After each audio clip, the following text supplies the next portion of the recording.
12월 27일 사무엘상 13장 1절로 23절 내면의 싸움에서 진 사울입니다.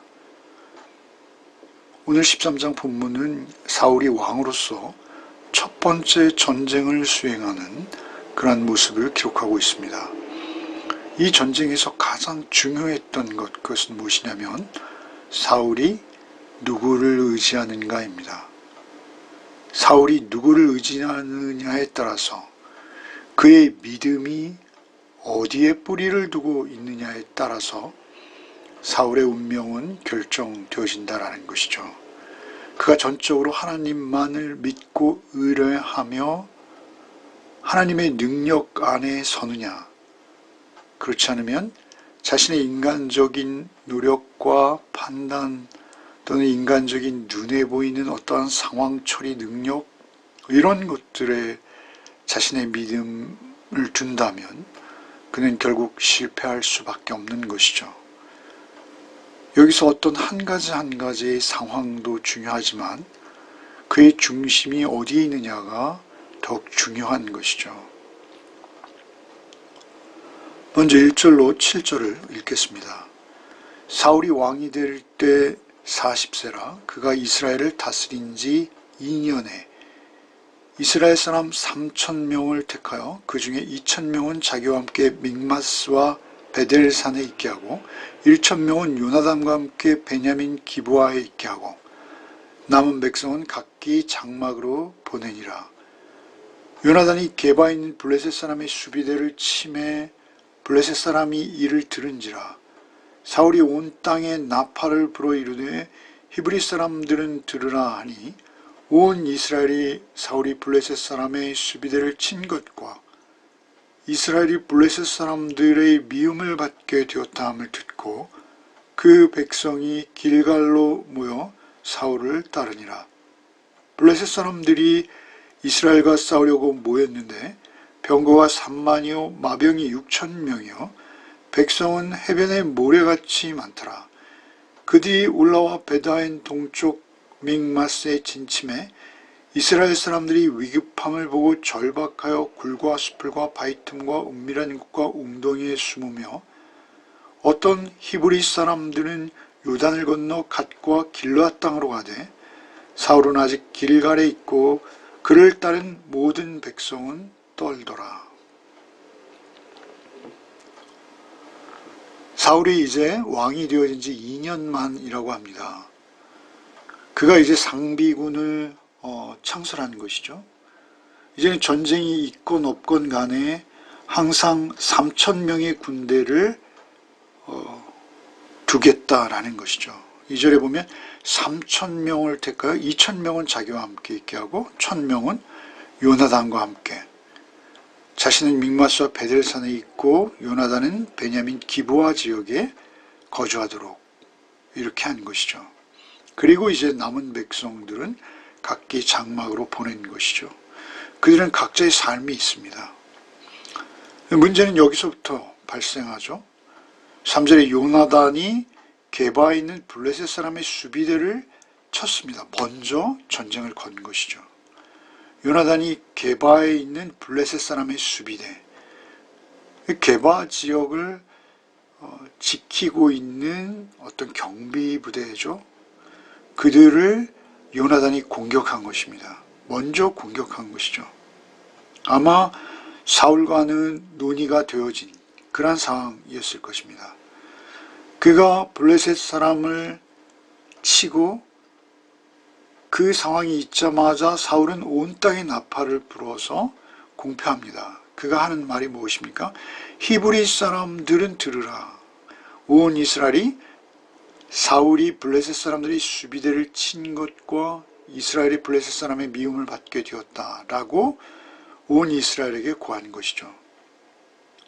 사울이 블레셋 사람의 수비대를 쳤다. 요나단이 쳤죠. 그러나 사울이 쳤다라고 나오는 것으로 보아서 요나단의 독단적인 행동은 아닌 것으로 보입니다. 어쨌든지 그렇게 되어서 선전포고가 되었고 이제 전쟁이 터질 수밖에 없는 상황이죠. 그래서 그 백성들이 길갈로 모여서 사울을 따르는 것이죠. 블레셋 사람들도 역시 자신들의 수비대가 공격을 받았다라는 말을 듣자마자 이제 전면전을 위해서 군사를 이끌고 모여오는데 그 모습이 어마어마합니다. 병거가 3만이요 마병이 6천. 병거는 오늘날의 탱크죠. 3만이요 마병, 말 위에 타고 전쟁을 수행하는 자들. 이것도 거의 탱크 수준입니다. 6천 명이요. 백성은 해변의 모래와 같이 숫자를 셀 수도 없도록 많았던 것이죠. 그리고 그들이 이제 진을 치고 이스라엘을 대항하여 진격하기 시작한 것이죠. 6절에 이스라엘 사람들이 위급함을 보고 절박하여 너무도 두렵고 떨리고 놀라워서 굴과 수풀과 바위 틈과 은밀한 곳과 웅덩이에 숨으며 어떤 이브리 사람들은 요단 건너 길앗 땅까지 가버린 것입니다. 이것은 정말 한심한 배역 행위이죠. 요단강을 건너서 요단 동편으로 도망했다는 것입니다.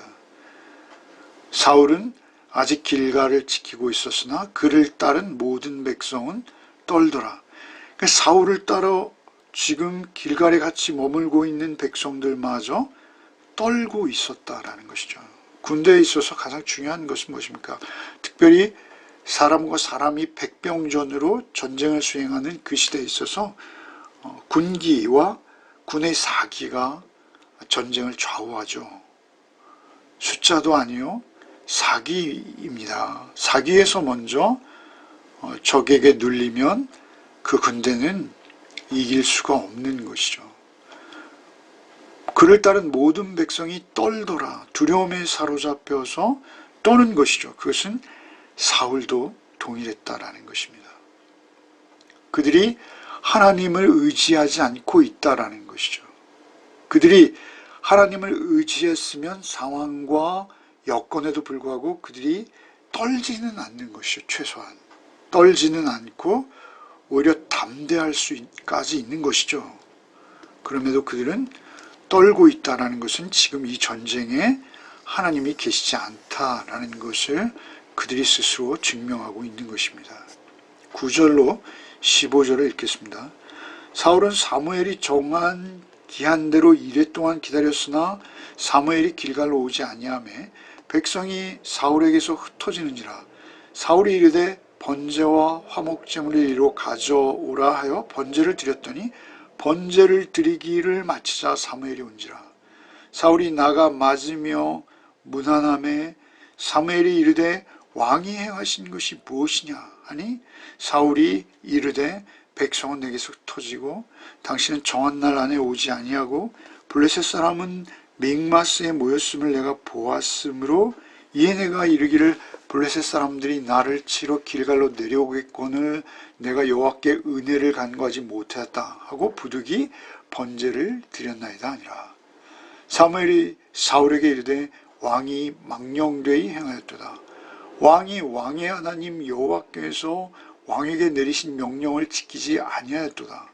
그리하였더라면 여호와께서 이스라엘 위에 왕의 나라를 영원히 세우셨을 것이거늘 지금은 왕의 나라가 길지 못할 것이라. 여호와께서 왕에게 명령하신 말을 왕이 지키지 아니하였으므로 여호와께서 그의 마음에 맞는 사람을 구하여 여호와께서 그를 그의 백성의 지도자로 삼으셨느니라 하고 사무엘이 일어나 길갈에서 떠나 베냐민 기브아로 올라가니라. 이제 그 급박한 전쟁의 상황이죠. 8절에 그 전쟁의 상황에서 사무엘이 정한 대로 이레 동안 기다렸으나 사무엘이 길갈로 오지 않는 상황이 전개되고 있는 것이죠. 길갈로 오지 아니함에 백성이 사울에게서 흩어지는지라. 그리고 사무엘이 오지 않는 상황을 동시에 백성들은 이제 적으로 인해서 블레셋으로 인해서 떨고 있었어요. 두려워 떨고 있는 상황이었는지라 그들이 흩어지기 시작한 것이죠. 앞에서 보았습니다. 그들이 탈영한 것이죠. 군대의 진용을 벗어나 달아나기 시작한 것입니다. 흩어지는지라. 사울이 이르되 번제와 화목제를 이리로 가져라 하여 번제를 드렸어요. 아직 화목제는 드리지도 못하고 번제 드리기를 막 마치려는 찰나 사무엘이 현장에 도착한 것입니다. 그러자 그를 나가 맞으며 문안했다고 하죠. 축복했다는 말입니다. 그러자 사무엘이 그 사울을 향해서 왕이 행하신 것이 무엇이냐라고 추궁합니다. 지금 번제를 당신이 드린 건 맞습니까? 이런 의미이죠. 번제는 제사장이 드리도록 되어 있는 것이 맞죠. 그런데 왕이 행한 것이죠. 이것은 왕과 제사장이 나뉘어 있고 분명히 할 일이 다른데 월권을 한 것이죠. 그래서 사울이 변명을 하는데 세 가지 이유를 말합니다. 첫째는 백성이 내게서 흩어지고 있는 상황, 그들이 점점 수가 줄고 있는 상황이었기에 내가 제사를 드리지 않을 수 없었다. 첫째 이유입니다. 그리고 두 번째는 당신이 아직 오지 않았다. 그런데 이레를 약속했는데 이레 안에 당신이 오지 않으므로 내가 제사를 드리게 되었다. 라고 말하는 것이요. 또 세 번째는 블레셋 사람들이 믹마스에 모였다 함을 내가 보았으므로. 믹마스에 모였다는 것은 무엇이죠? 그들이 이제 점점 사무엘을 향해 다가오고 있다라는 것이죠. 믹마스까지 그들이 진군하고 있는 상황이라는 것이죠. 이제 곧 길갈이 위험해질 수 있는 상황이라는 것입니다. 그래서 이제 블레셋 사람들이 나를 치러 길갈로 내려올 것 같아서 내가 여호와께 은혜를 간구하지 못하였었기 때문에 부득이 번제를 드렸습니다. 라고 그의 말이 끝나자마자 사무엘이 사울에게 놀라운 선언을 하는 것이죠. 무서운 선포를 하는 것입니다. 사무엘이 사울에게 이르되 왕이 망령되이 행하였도다.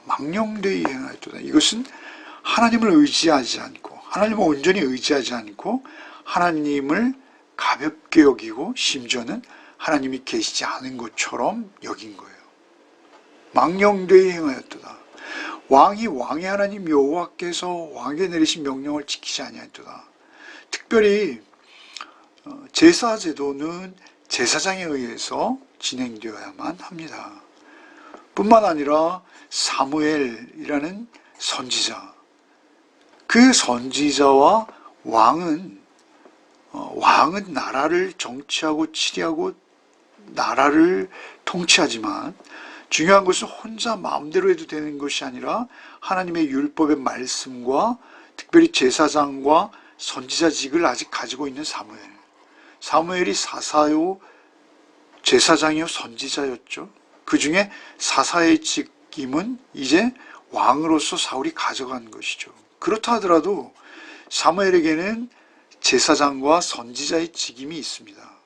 특별히 전쟁은 여호와께 속한 것이 성경의 중요한 중심 주제이죠. 전쟁은 여호와께 속했기에 특별히 전쟁에 홀로 인간 왕이 그 전쟁을 감당할 수 없는 것입니다. 그래서 선지자이며 또 제사장이기도 한 사무엘을 기다리는 것이 도리인 것이죠.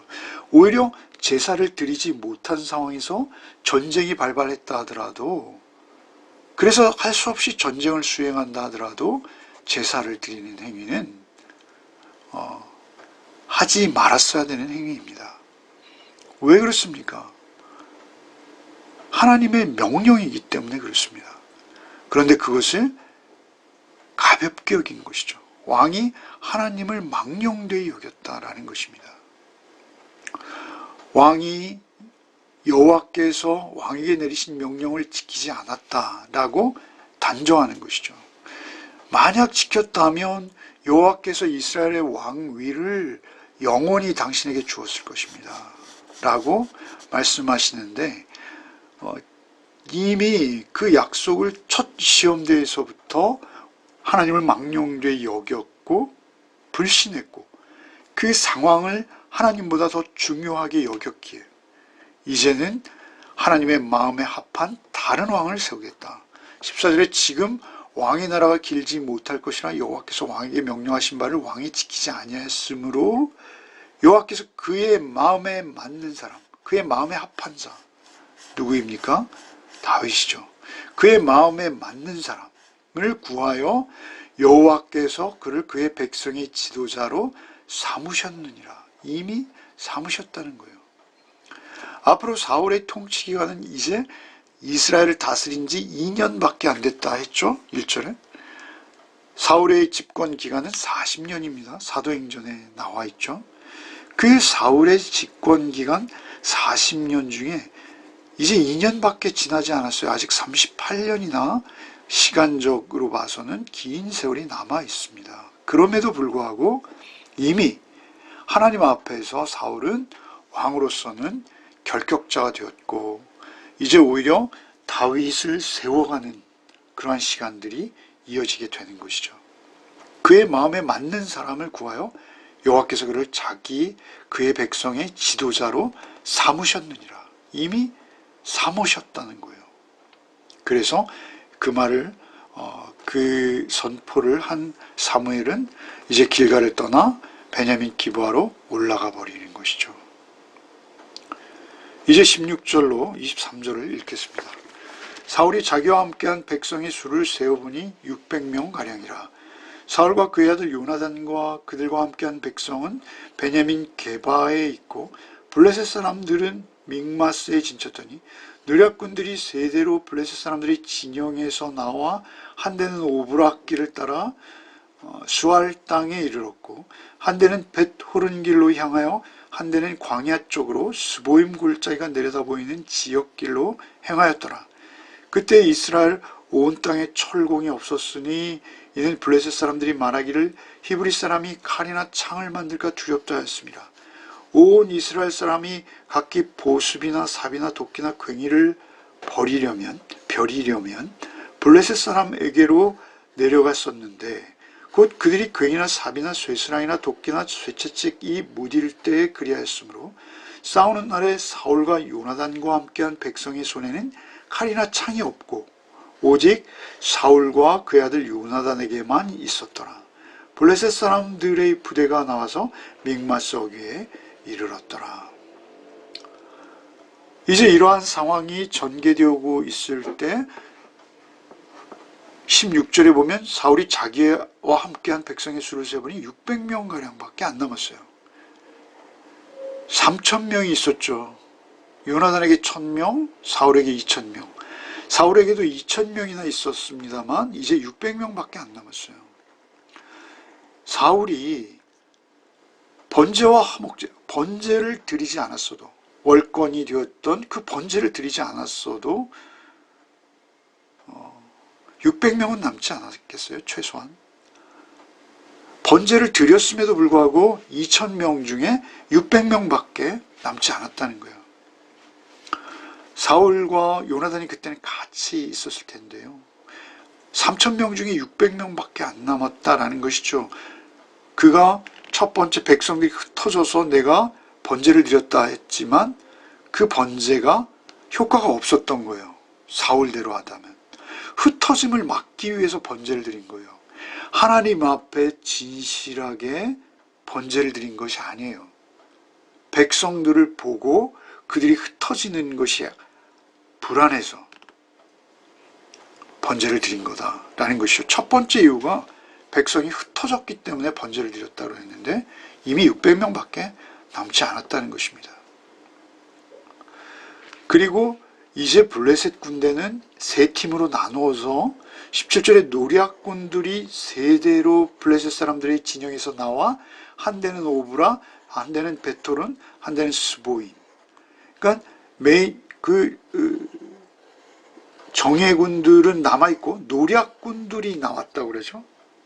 노략군들은 무엇입니까? 지금 후방에 그들이 이제 빠져 있죠. 군대로 용감한 자들은 지금 군대에 참여한다 나왔고 또 많이 도망갔고 숨었습니다. 심지어 요단강 건너까지 도망갔죠. 그들은 노략군들입니다. 그들을 전쟁을 통해서 그들의 곡식과 그들의 재물을 탐하는 것이죠. 그래서 이 전쟁의 상황에서 그들이 수적인 여유가 있기 때문에 세대를 나누어서 노략군들을 후방으로 빼는 거예요. 그리고 또 포위 작전도 되겠죠. 이런 식으로 이제 전쟁이 진행되고 있는데, 그때 갑자기 19절에 이 전쟁 역사가 이제 14장으로도 이어지거든요. 그런데 이 19절부터 22절까지의 말씀이 끼어들어와 있죠. 그것은 그때의 이스라엘 상황을 말하는 것입니다. 이스라엘은 숫제 철공이 없었다고 하죠. 철공이. 철을 다루는 대장간이 없었다는 거예요. 그래서 히브리 사람이 칼이나 창을 만들까 두렵다라고 여겨서 블레셋 사람들이 자신들은 철기 문화를 누리면서도 이 아직 청동기에 머물러 있는 히브리 사람들에게 철을 다스리는 기술을 전수하지 않은 것이죠. 아니, 그것을 못하도록 방해했고 오히려 철공들을 죽이거나 데려가 버린 것이죠. 그래서 심지어는 이스라엘 사람들이 농기구, 20절에 보면 보습이나 삽이나 도끼나 괭이를 벼린다는 건 간다는 것입니다. 날카롭게 한다는 것이죠. 날카롭게 하려면 블레셋 사람에게로 가지고 내려갔다는 거예요. 괭이나 삽이나 쇠스랑이나 도끼나 쇠채찍이 무딜 때면 그것을 날카롭게 하는 기술조차 없어서 그것을 가지고 일일이 블레셋에 가서 돈을 내고 그것을 날을 세워오는 그러한 미개한 수준이었고, 그들에게 무기가 없었어요. 무기가 없었고, 사실 군대라고 하지만 그들이 가지고 있는 무기는 삽이나 도끼, 그리고 낫, 이 정도였다라는 것이죠. 농기구들이죠. 그리고 칼 있는 사람은 단 두 사람, 사울과 요나단에게만 있었다라는 것이죠. 여러분, 이것은 무엇을 말하는 것이죠? 누누이 말씀드린다만 이스라엘의 전쟁은 이것은 평범한 전쟁이 아닙니다. 이스라엘의 모든 전쟁들은, 이스라엘의 긴 역사를 통해서 등장하는 모든 전쟁들은 여호와께 속했다라는 것을 교훈하는 전쟁들이에요, 모두가. 그래서 다윗이 블레셋의 골리앗을 향해서 뛰어나갈 때 나는 너에게는 창과 칼이 있거니와 나에게는 만군의 여호와의 이름이 있다, 이렇게 말하지 않습니까? 그러니까 다윗이 가지고 있는 무기는 무엇입니까? 만군의 여호와의 이름인 거예요. 나에게는 창과 칼이 없거니와 나는 내가 모욕하는 만군의 여호와의 이름을 가지고 내게 달려간다 라고 말하면서 돌을 들고 가는 거예요.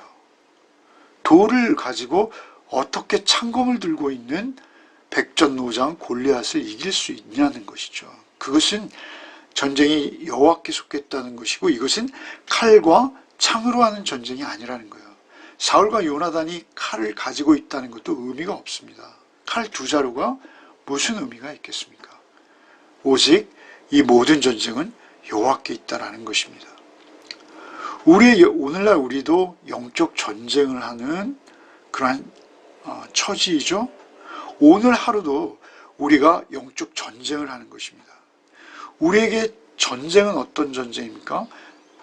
여호와의 이름을 영광스럽게 하는 전쟁입니다.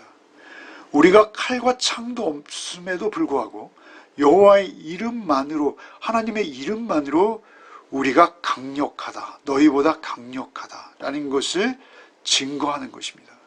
심지어는 십자가의 죽임을 당하면서도 그 승리는 확정적이기에 되바꿀 수 없다는 것입니다. 사울이 번제와 화목제를 드렸죠. 번제와 화목제가 의미하는 바는 무엇입니까? 예수 그리스도의 화목 제물 되심입니다. 우리의 영적 전쟁에서 예수 그리스도 없이 영적 전쟁을 이길 수 있는 길은 없습니다. 예수님을 마치 십자가를 도구처럼 이용해서 그저 예배를 드리고 내가 교회에 속한 명단을 올렸다고 해서 그 전쟁에서 이기는 것이 아닙니다. 진정한 번제와 화목제의 제물이 되셨던 예수 그리스도를 우리 안에 온전히 모시고 그분과 함께 하는 전쟁에서만 우리는 승산이 있습니다. 오늘 하루의 삶 속에서도 우리는 오직 여호와 하나님의 이름을 의지해서 전쟁을 하는 것이라는 것을 잊지 않으시기 바랍니다. 세상을 보고 겁나거나 두려워할 이유가 없습니다. 오직 하나님의 공의와 하나님의 사랑을 전하고 살아내시는 또 하루가 되시기를 바랍니다. 기도하겠습니다. 주님 감사합니다. 오늘도 우리에게 또 하루의 삶을 주시니 감사합니다. 우리에게 칼과 창은 없으나 여호와의 이름을 알고 하나님의 말씀으로 우리가 살고 있음을 고백하는 하루가 되게 하여 주옵소서. 하나님의 말씀을 듣고 들을 뿐만 아니라 순종하는 자로서 우리의 삶을 살아낼 때 우리의 삶이 하나님의 영광이 되어질 수 있고 그것만이 영원한 것이라는 것을 잊지 아니하고 우리의 삶을 살아내는 복된 하루 되게 하여 주옵소서. 우리의 힘으로 능으로 할 수 없사오니 오직 성령께서 우리를 인도하시고 우리와 함께하여 주옵소서. 예수 그리스도 이름 받들어 기도하옵나이다. 아멘.